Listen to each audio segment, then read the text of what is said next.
I don't think Twitch is going to get big. For a minute, I thought it was when like Ninja was coming up and we were on there with our podcast.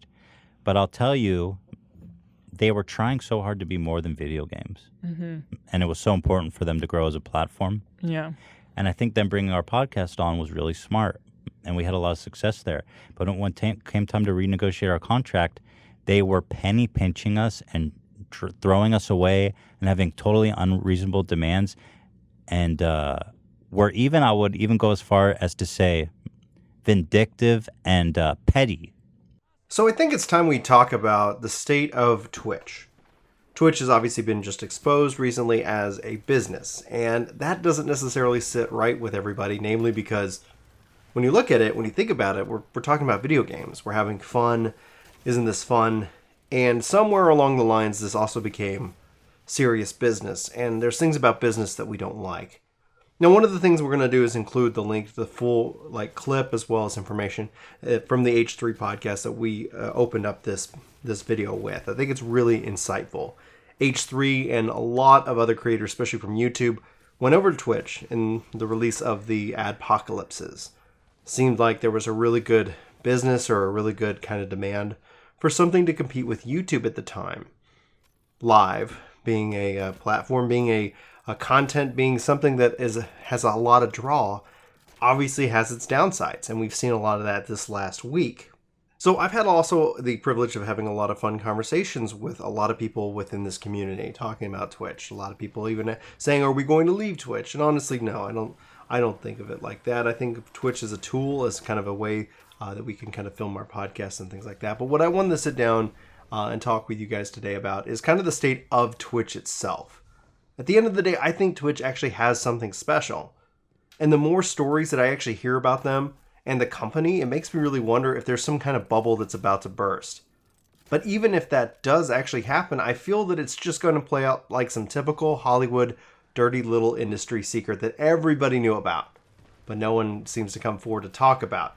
That's obviously until it's public knowledge and everyone's then upset about it. With questions like, how could we let this happen? How did it get so bad? Why did nobody speak up? How do we prevent this from happening again? Now, as much as it pains me to say this, those with power and money and or clout are subject to a different set of rules than the rest of the world. It makes sense, really. Twitch is unfortunately a business, and we can say that they navigate their terms of service, whether it's fair or unfair, but it just comes down to feeling unfair.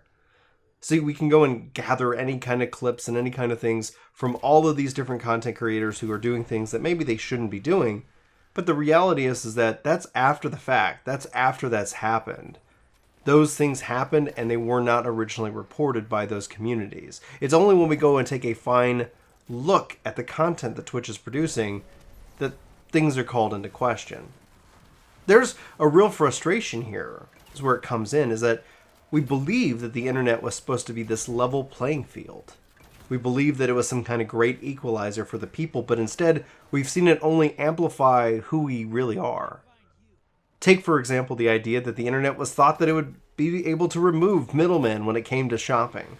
But with things like drop shipping, and if you don't know what that is, it's literally where you don't own anything, you sell it, and when it's purchased, you go and order it from somebody else for pretty cheap, and you then ship it to the customer directly. With that, the internet actually empowered us all to be our own middlemen. So here I am, after a very interesting week, in which that I see a lot of people upset at Twitch. We've also seen it as a platform that has benefited from the adpocalypse, but it seems like maybe only for a short time. Now, as a content creator, I think Twitch has the best tools for streaming video games. But then when I look at it and its sustainability, I wonder and I question, where do we go from here? Honestly, I've long had concerns with the Twitch model. And when talking with many streamers, the message that I keep hearing is that, can you stream longer, more often, etc.? More. I don't personally see this as a good recipe for mental health or the overall enjoyment of life. It's really going to come down to the streamer, though, at this point.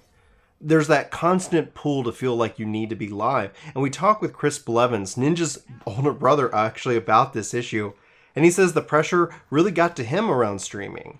He'd walk by his own office and feel like he was doing something wrong if he wasn't live. Always be streaming. That seems to be the mantra for Twitch, and while YouTube could be said to have similar issues and similar pressures, at the end of the day, you could also preload those videos and your community can enjoy them on their own time, rather than this pressure for always being live. As I look out at this last week, I see a system of power and privilege. But I think the real key part here is beyond the money and the clout is the illusion that you can start streaming and you too can be a part of this upper echelon of Twitch streamers. Live is such an interesting thing. Being able to interact in real time is really powerful. Yet with Twitch advertising its biggest creators on their platform on small creators who are currently on their platform and running more of their own ads, I question the viability of it as a platform and as an industry. I don't see live streaming going away, more or less perhaps those who will find a better, safer balance to it. But until then, the drum of the go live button keeps calling. It keeps calling people into its sweet siren song. Now, if you choose to take part, like we do from time to time, just be smart with it, be safe with it, be healthy with it. I hope that you find, obviously, all the success in the world in whatever you decide to do and whatever you decide to stream and whatever you decide to build. But just protect yourself. If Twitch isn't careful, they might just be building another house of cards that would be obviously very unfortunate for all those creative people who have spent and invested so much of their time to get caught up in it because of a few bad actors made money for yet another billion-dollar company. So it's at this time I really want to know from you guys, like, how do you feel about live streaming? How do you feel about Twitch? How do you think about Mixer and that whole industry? We know through having conversations with a lot of people in the industry, it's a really interesting business model. As more competitors have come to try and take a piece of Twitch and to try and compete in this live streaming space, there are various contracts that people can sign to essentially guarantee various sets of money. Obviously, like with Twitch, like with Alinity, and with like any other creator, anybody who does something like poorly, it comes down to kind of circling the wagons and protecting your own. And that's where I'm kind of alluding to with the question of, like, if ever there's ever an expose, ever there's kind of a thing in which that, some kind of, just abuse or just abuse of power that is ending up occurring over in any kind of industry like that. I'm not saying that there is, I'm just saying that there is a concern there from me, personally. But if ever that comes out, then it's like, oh no, like, how did it happen? And there's just, people will deny. And if you have evidence, then some people will get slapped on the wrist. They might move along, but I'm sure their bonus checks will be cashed either way. I just say that because I want you to to be careful and to be smart out there. Don't sacrifice your family or your friends for the call of the go live button. It's exciting, and honestly, we always wish everybody success, whether they decide to make videos, be live streamers, or more. But just also protect yourself, because you never know, like, if YouTube is going to be here the next day, if Twitch is going to be here. Some things feel like, obviously, with the support and backing of Amazon, that they have a billion-dollar company to kind of fall back on if times are tough or if they're not making money. But especially if they're not making money, you better be sure they're going to do whatever they can to protect those who are making them money. And that's really kind of where this gets to be a problem. I'd love to know your thoughts on this, guys, whether you like Twitch or not, whether you're on board with live streaming as a platform, as something that's sustainable. I see some of the hardest working people, and I've met some of the hardest working people who are live, and I really have a lot of respect for the work and effort that they put into each and every bit of minute that they're live in that content. It takes a lot of energy. I've always personally viewed it as kind of what I call couch co-op. I view it as a time that we all get to hang out and we get to talk about video games, and that's something that I personally really enjoy. But you'll notice we keep our streams very, very limited in terms of scope, and that's why I don't think, like, necessarily we fit into the always be streaming mantra. But that's just us. That's where we are in life. That's where we are with our families. And that's where I just wonder and I question, the state of Twitch and the state of live streaming for a future as a platform, namely because at some point, unfortunately, you're going to get sick and you need to take a day off. At some point, maybe you want to have a family and your family is going to require certain things from you.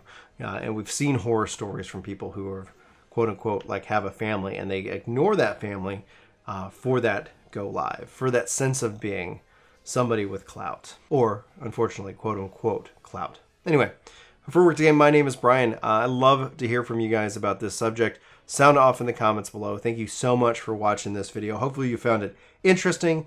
Be sure to also check out the links in the description to go check out the H3 podcast about this subject. I'd love to, kind of put them. It's just such an interesting thing from them and their perspective because they went to Twitch and having essentially been feeling, I guess, abandoned by them. They've come back to YouTube, and it's just like, well, I mean, does that make the most sense? Obviously, I think YouTube has a lot of work to do in terms of tools and things like that. Anyway, there's a lot of conversation to be had around here about this, about live streaming and all of that. And so I really am interested in your thoughts. Sound off in the comments below or hit us up over on Discord where we're talking about this and many other things all the time. Thank you so much for watching. I hope you have a fantastic day, and I'll talk to you soon. Take care. Whoa, you guys are the best. Jorge, Kyle, Philip, 31 Edwards, Rock Druid, Corey Longwith, Aaron, Axis, Hambone, Lady Wild Plays, CN Navs, this is going too fast, Christopher, Phil, Shun, Dragons, Soul, Keen, Knights, Assassin, Carlos, Sherry, Robert, Leyland, Davon, Tim, Jojo World, Terrace, Sora, Scrub Lord, Trevor, Mill, Little Almond, 70s, Kimber, Tyler, oh my god, I'm so sorry, Cody, Legend, Carlos, Endless, Jonathan, Jade, Sai, Derek, Brandon, Aaron, Riku, Daryl, Chemistro, Lauren, The Wolf, the Gar, Kelly, Anthony, Solid, John, Huskree, oh my god, everybody, Dark Later, Christopher, Vestmans, John, Nopi, Brian, Tom, Dylan, Silent, whew, I missed your names. I'm sorry. I love you all. Oh my gosh, that was tough.